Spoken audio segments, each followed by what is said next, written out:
Okay, we're going to skip this first slide. It's actually from the previous section. Okay, this is for section 6.2, the normal model. We're going to take another look at the sample distribution of the heights of a sample of mothers. And the histogram that is shown below is actually the same one we saw in section 6.1. So comment on the shape, the center, and spread of this distribution. And feel free to press pause to try this out on your own first, and then press play when you're ready. And you're going to see that the shape, move this back, the shape is approximately symmetric, which means that if we looked at the left side and the right side, they're about the same. Imagine folding that like a book. Left side and the right side again would be about the same.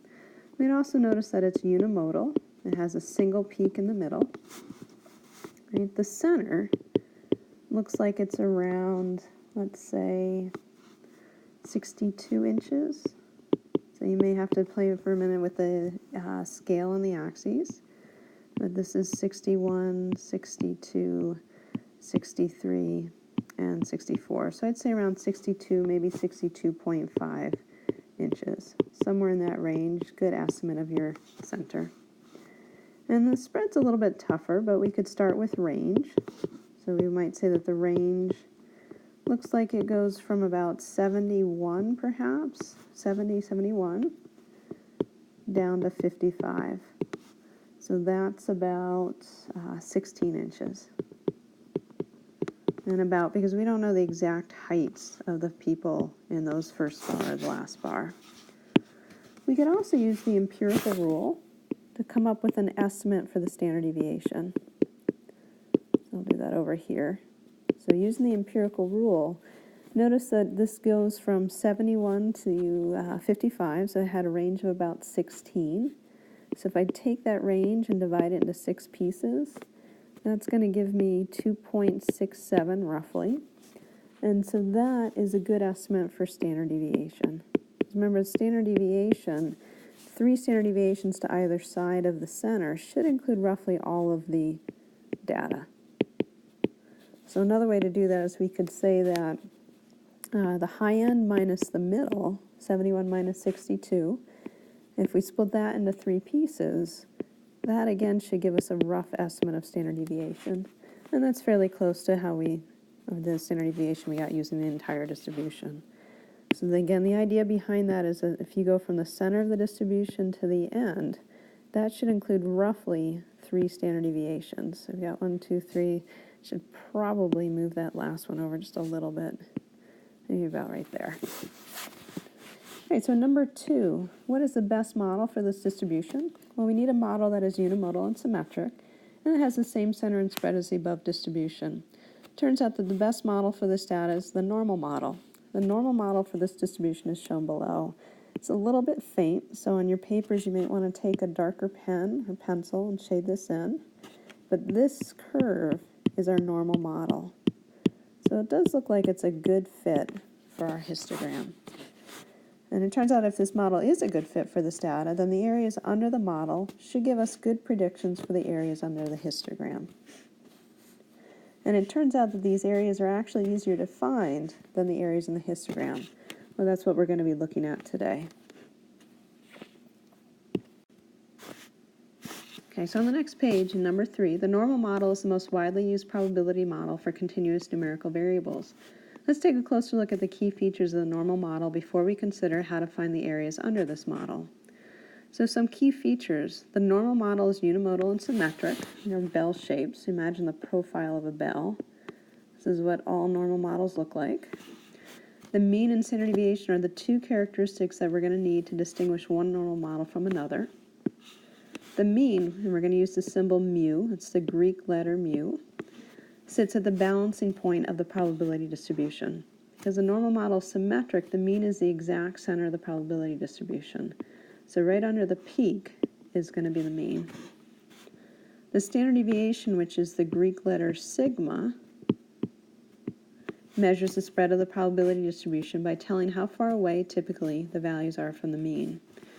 So we know that if we go 3 standard deviations to the right and 3 standard deviations to the left, that should bring us roughly to the ends of the distribution. So that one on the right is the mean plus 3 standard deviations, and this one on the left is the mean minus 3 standard deviations. We're going to use notation to describe a normal model. So here's our notation for this normal model. The N is for normal, so it's telling you shape. And inside the parentheses, mu again is telling you where the center or mean of the distribution is, and sigma is telling you what the spread, or more specifically, the standard deviation is. And notice there's no multiplication that's going on in this notation. It's just a list inside those parentheses. That's what the comma is there for. All right, and next bullet, the normal model is also called the normal curve, or the normal distribution, or the Gaussian distribution. And last bullet here, the normal model represents the distribution of probabilities for many real-life continuous numerical variables. Each probability is represented by an area underneath the curve. All right, number 4, we're going to take a closer look at the normal model from the previous page, which using our new notation, we say that it's normal. Again, here's our shape. Has a mean of 62.5. Notice that's very close to our estimate. And the actual standard deviation, rounded to one digit, or in decimal place, is 2.4. So again, pretty similar to our estimate. Right, so this normal model is for the distribution of mother's height, and it was created in StatCrunch. Right, so note the following. The mean, 62.5, is right in the center, right underneath the peak. The mean plus and minus 1 standard deviations are marked. Right, so if we took 62.5 and added 2.4, that's our standard deviation, we get 64.9. And if we took the mean minus 1 standard deviation, we get this value right here, 1 standard deviation below the mean. And if you want to press pause, you can verify that this is indeed 2 standard deviations above, 3 standard deviations above, and on the left, 2 standard deviations below, and 3 standard deviations below. Right, so that brings us down to this bullet here. The tails of this distribution do not actually touch the axes. Notice there's some space in here and in here. And that leaves open the possibility that a woman's height is more than 3 standard deviations from the mean. So you might have a really unusually tall woman or a really unusually short woman. That openness at the tails allows that possibility. It'd be rare, be unusual, but it is still a possibility. All right, and the last bullet, the numerical scale on the vertical axis is not included. So notice here, no numbers are given on that axis. In fact, that line might not even be included in some graphs because it's not needed for our calculations. And lastly, keep in mind that, again, this is a model for that histogram we saw earlier, so that the bars have been removed so we can focus on the model. Okay, number 5, how well does this normal model for the distribution of mothers' heights fit the actual distribution of women's heights? So a reminder, if this model is a good fit for the data, then the areas under the model should give us good predictions for the areas under the histogram. Another way of saying that the probabilities we get from our model should be good predictions of the probabilities we would get from the histogram as well. All right, so shade in the area under this model that represents the probability of randomly selecting a woman between 55 and 60 inches tall. So it looks like 55 inches is possible, right about there. 60 inches is about here. So we're going to be looking for this area underneath that model. All right, so first step, let's estimate. So this is an educated guess. Estimate the percent of the total area in your shaded region. So I'd say it's definitely less than half of that distribution, but we can be more specific and say maybe it's around 15 to 20%.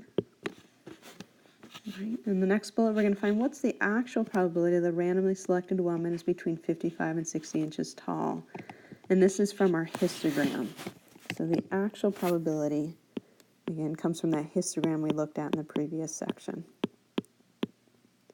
So this had the actual data. Okay, so this probability can be found in the table below. So notice that first entry or row is for 55 to 60 inches tall. And this gives us a probability of around 0.14 or 14%. So our estimate isn't too far off. So how does the model's prediction compare to the actual probability? You'd say they're pretty close. And keep in mind for right now, we're still doing just estimates. That's all we did up here. We're going to look at another way to calculate these areas that's a little bit more exact in the next part. And one other note here for notation. This, remember, is the probability that a height, and we can call that variable x just for a generic name. So the probability that our height, or x, is between 55 and 60 is roughly 14%. Again, in this case, x is just representing the height in inches for these women. Okay, so number 6, since finding the exact areas underneath this curve requires some calculus, we use technology to find the areas instead.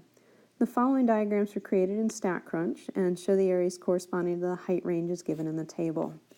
So what we want to do is see how do the actual probabilities compare to the probabilities from the normal model. All right, so this first normal model is looking for the probability that a height is between 55 and 60. And notice that in here they're using less than or equal to, and that's the same as just saying less than on each side. So again, we're not making a distinction between those two different signs. So the model predicts that that is around 0.147 or 0.148, or about 14.8%. So again, this is from our model. And that's the amount of area shaded in here in red. All right, so how's that compare to the actual? Well, the actual probability is in the table, and that's right here. And that's 0.141 or 14.1%. So it looks like the model is doing a good job of predicting what actually happened. All right, so another example. In the second graph, we've got the probability of getting a height between 60 and 65 is roughly 70% or 70.2%. And our table, which again contains the actual probabilities, we find that the actual probability was about 71.6%. So again, a very good job of estimating that. So just a reminder, this again is from the model, and that's the area in our picture. And the second probability here is the actual probability. Okay, our third graph down is looking at the probability of getting a height between, oops, let me erase that. Probability of getting a height between 65 and 70. And the model predicted that that would happen about 14.8% of the time, 0.148. So again, this is for the model. And it's the area shown in red. And the actual probability from the table above, that third entry in the table, was about 0.142 or 14.2%. So again, these are pretty close, or close in size. All right, and the last one here, we're looking for the probability that a height is between 70 and 75 inches.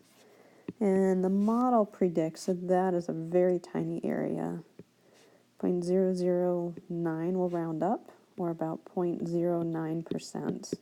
And notice that's so small, it's actually off the chart. That's somewhere over here. So you don't really actually see an area shaded in. But again, we want to see how close that is to the actual. So the actual one from the table above, last entry in that last row, 0.001 or that's about 0.1%. So again, these two values are very close, showing us that the model is doing a good job. So how accurate is a normal model? In this case, it's very accurate. Okay, number 7, we're going to take a closer look at the empirical rule. It's a good review. And that states that if a distribution is unimodal and symmetric, then approximately 68% of the data should fall within 1 standard deviation of the mean. Approximately 95% of the data should fall within 2 standard deviations of the mean. And virtually all of the data should fall within 3 standard deviations of the mean. So we're going to check to see if this holds true for our normal model for the distribution of women's heights. So notice on the left side, we've got the actual data, or the actual relative frequencies or probabilities. And on the right, we have our model. All right, so in the first example, we can see that 68.2% fell within 1 standard deviation of the mean. So again, that's our actual percentage. And over here from the model, we can see that that was, looks like 68.3%. So I'm very close. All right, the second one, second set of pictures here, this has been expanded, so we're within 2 standard deviations of the mean. So actual was 95.9% of the moms. And over here, this from our model was 95 point, let's see, it looks like 95.4%. So again, very close. So we're again confirming that our model's doing a good job of predicting those probabilities in our histogram. And we'll do one more. We'll do the bottom one. All right, so this is when 3 standard deviations of the mean. So notice this line here goes out 3 standard deviations from the mean. So this is the mean minus 3 standard deviations. This is the mean plus 3 standard deviations. And so we have the actual percentage of moms in that range is 99.8%. And over here from our model, that happens 99.7% of the time. So again, very good job of our model, for our model, in terms of the predictions of what actually happened.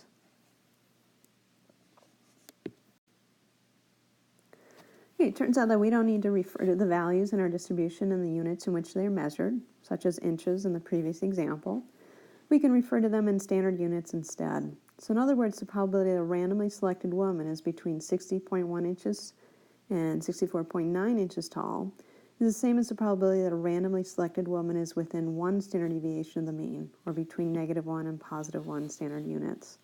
So just as a quick review, that 60.1 came from the mean minus 1 standard deviation. That gave us 60.1. And the higher value here, 64.9, we're saying is 1 standard unit above, or +1. And that's from taking the mean, whoops, I should start with the mean here, and adding a standard deviation to it. So that gives us our 64.9. Right, so if we did this a little differently, we could also take the z-score formula and take 60.1 minus the mean, divided by the standard deviation, and we'd get -1. And if we did that for the second value, same thing. We'd take our value, 64.9 minus the mean, divide by our standard deviation, and we'd get +1. Okay, so if we convert all of the heights to standard units, we get the following model. And notice that on our axes, we now have z, or we could say z-scores if we wanted, or standard units. Right? They're not heights anymore, but they're standard units. And this distribution is a normal distribution. It has a center at 1, or a mean of 1, and a standard deviation of 1.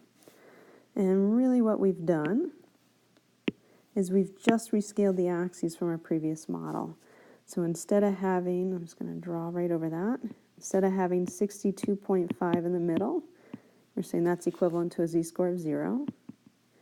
Instead of having 64.9, 1 standard deviation above the mean, we've rescaled that, or recalibrated it to 1. 2 standard deviations above would be 67.3, and 3 standard deviations above would be 69.7. And same thing down here. If we went 1, 2, and 3 standard deviations below, we'd have 60.1, 57.7, and 55.3. And what you may want to do is press pause and compare this to the previous model that we had. So if you just go back a page or two, you'll see this in a couple different places.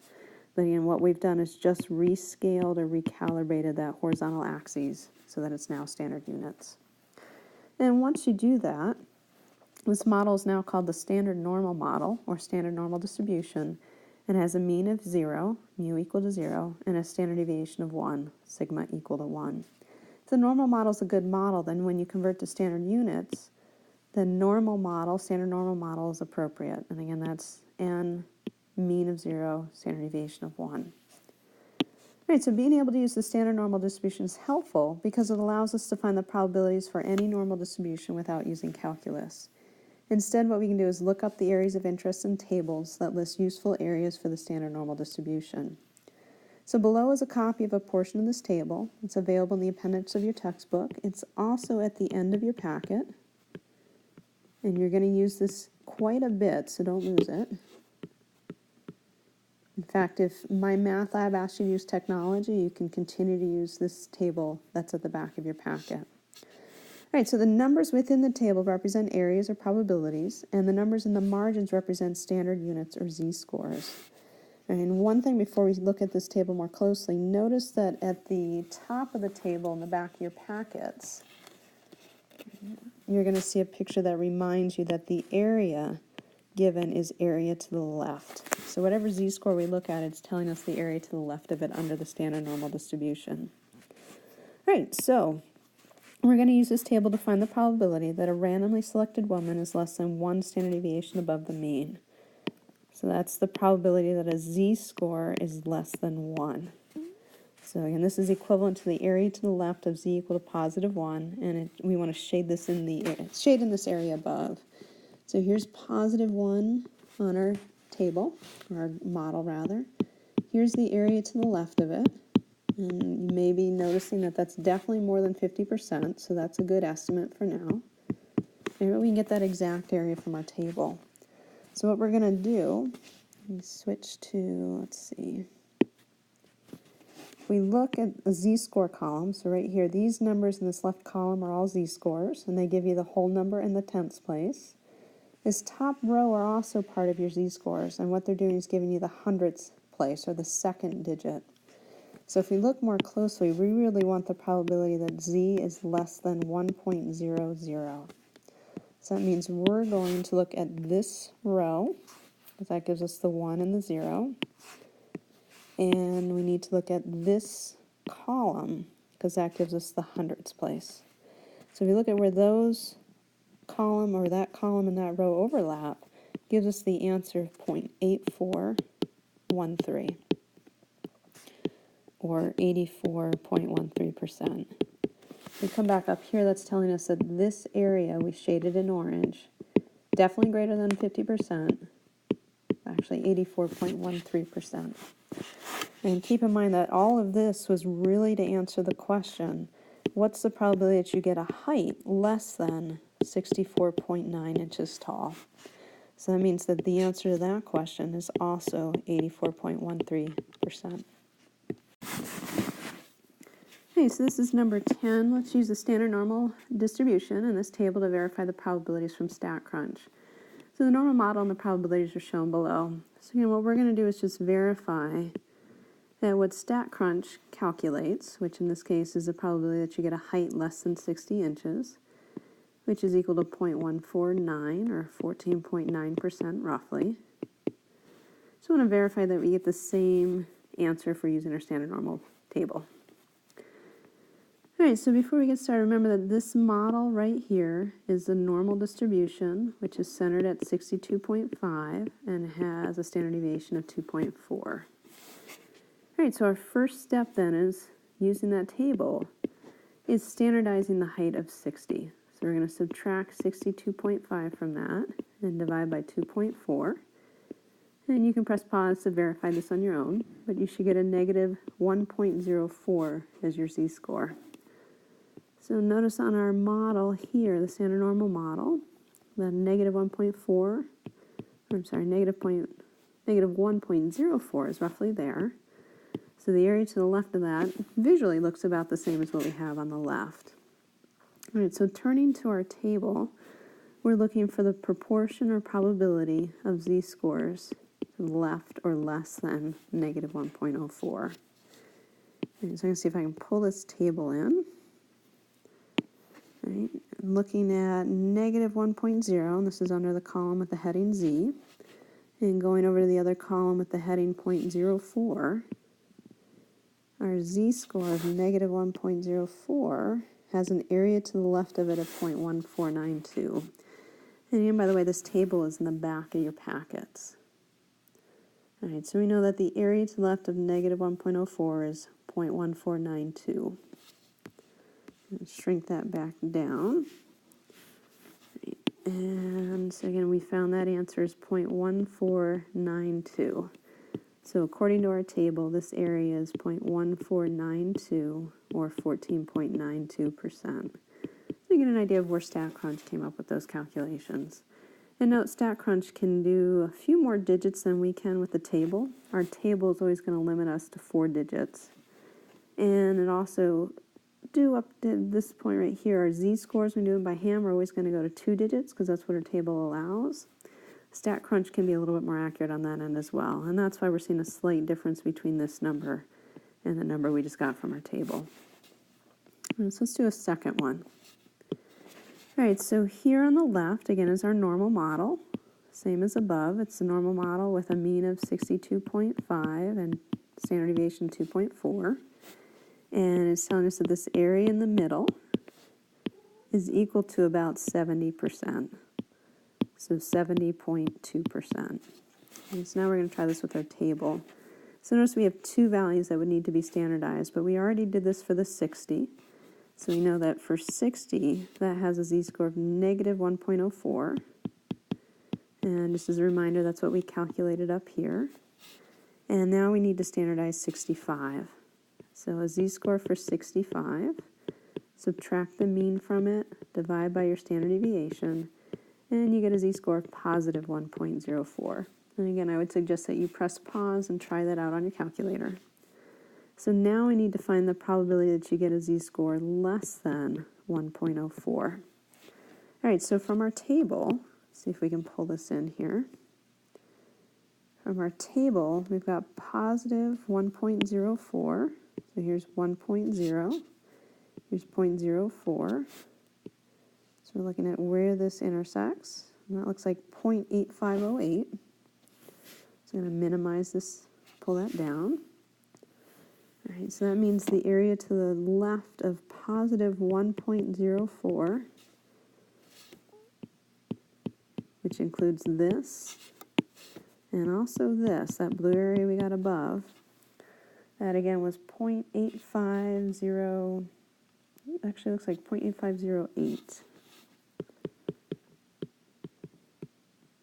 So again, since it includes both these 2 areas, we need to subtract. And this entire area, this and this together is 0.8508. Since we don't want this blue area on the left, we need to subtract it. So we're going to take 0.8508 and subtract 0.1492. And it's going to leave us with the area in the middle of 0.7016. So this orange area in here, just the orange area, is 0.7016, or about 70.2%. Okay. Let's try one more. So let me move these out of the way. All right, so on the left, again, we've got our normal model. Again, centered at 62.5 with a standard deviation of 2.4. And this area here, according to StatCrunch, which is right there, is the area to the right of 65, so it's all the heights greater than 65. And that's about 149, about 14.9%. We want to find that same area over here on the right. Well, we already standardized the 65-inch height, and we found that that was a z-score of positive 1.04. So we'll come over to our graph, our standard normal distribution. There's 1.04. We want the area to the right of that now. All right, so the question is, what is that area right here? Now it's a little tougher to find, because remember, your tables only do areas to the left. So I'm going to pull up that table again. Oops.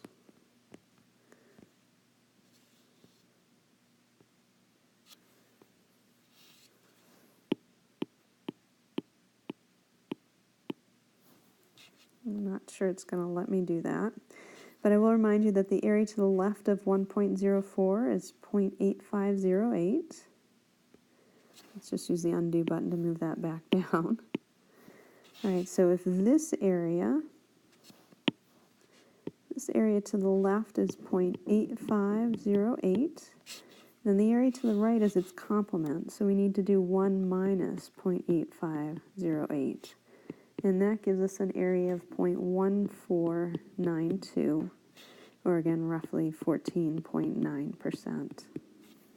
Right, so it matches our model, what StatCrunch got with the model for the heights. Okay. All right, so last thing I want to point out to you, and I don't want to try pulling that table in again or risk of not being able to move it, but if you do press pause, check out the area to the left of negative 1.04, and we do have that on the page somewhere up here. That is, let's see, right up here. So notice that the area to the left of negative 1.04 is the same as the area that we just found to the right of 1.04. So you have some flexibility with these tables. If you need the area to the right of something like we just did, you can look up the negative of that z-score and get the area directly from the chart. Or you can look up the z-score you calculated, its positive value, and just subtract the area in the chart from 1.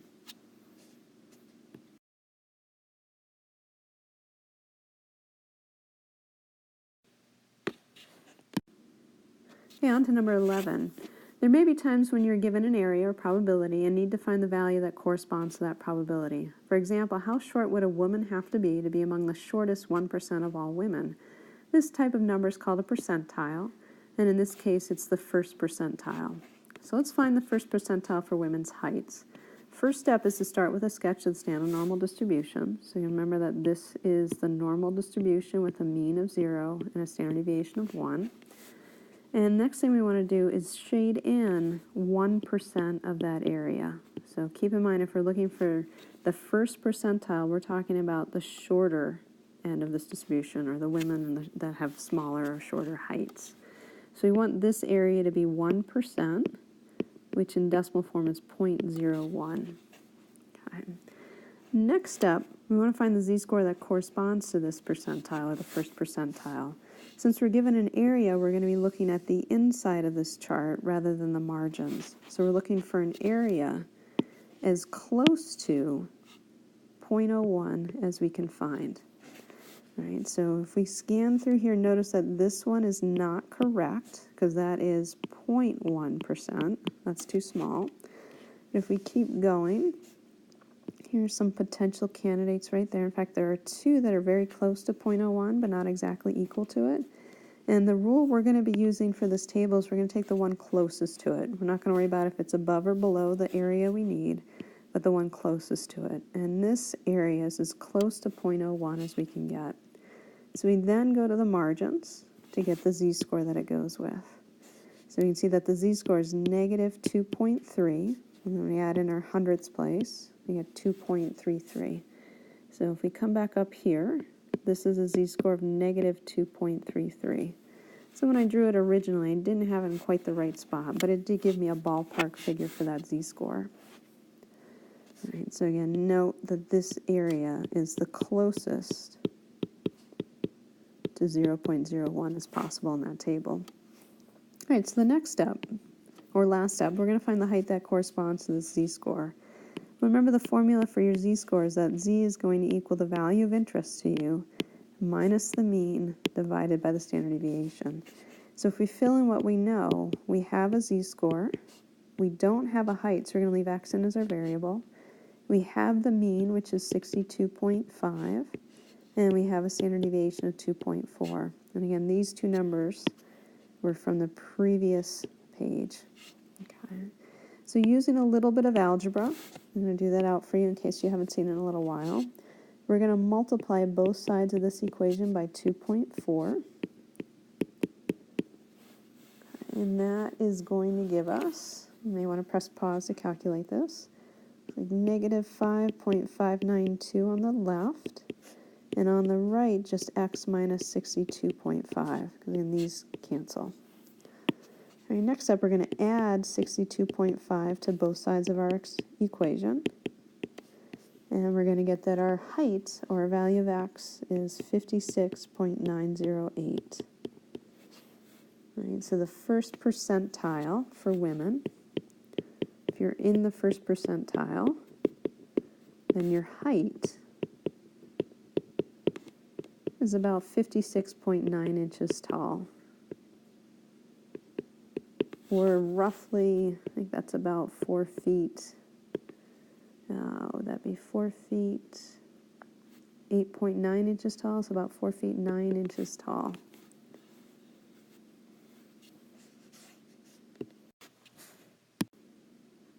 Okay, so the last page here, number 12, the first histogram below contains the heights from a large sample of adult women in the U.S., drawn at random from the National Health and Nutrition Examination Survey. The second histogram contains the weights for the same sample of women.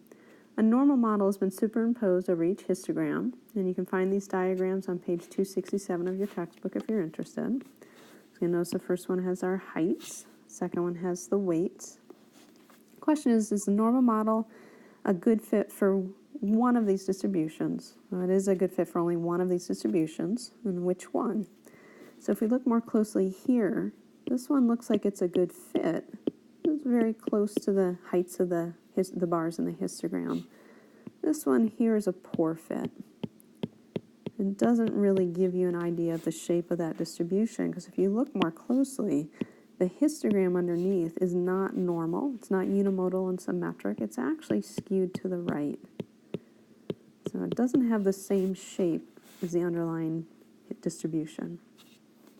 And so the answer here is only the first one, and that's the one for heights. All right, so number 13, how can we determine whether the normal model fits our distribution of data? The best thing to do is create a histogram of the data and see whether it is unimodal and symmetric. If so, the normal model is likely to be a good model. We'll explore this further in lab number 3. If we don't have access to the data and are unable to create a histogram, then we need to decide if the data would most likely be unimodal and symmetric or some other shape such as skewed. And if you think back to chapter 2, you had some practice with this. You were given a variable and you were asked to predict what the shape of that distribution is. And some of you found that you agreed on these shapes, others had disagreements. But again, if we don't have access to the data, that's what we're left with. We have to make some predictions. Okay, so if we look for negative 1.04, here's negative 1.0. Here's a column for 0.04. So those two together are going to give me a z-score of negative 1.04. So I go down this column and across this row. Here's our overlap, our intersection. So that's the area we were looking for. And so I'm going to flip back to the previous slide.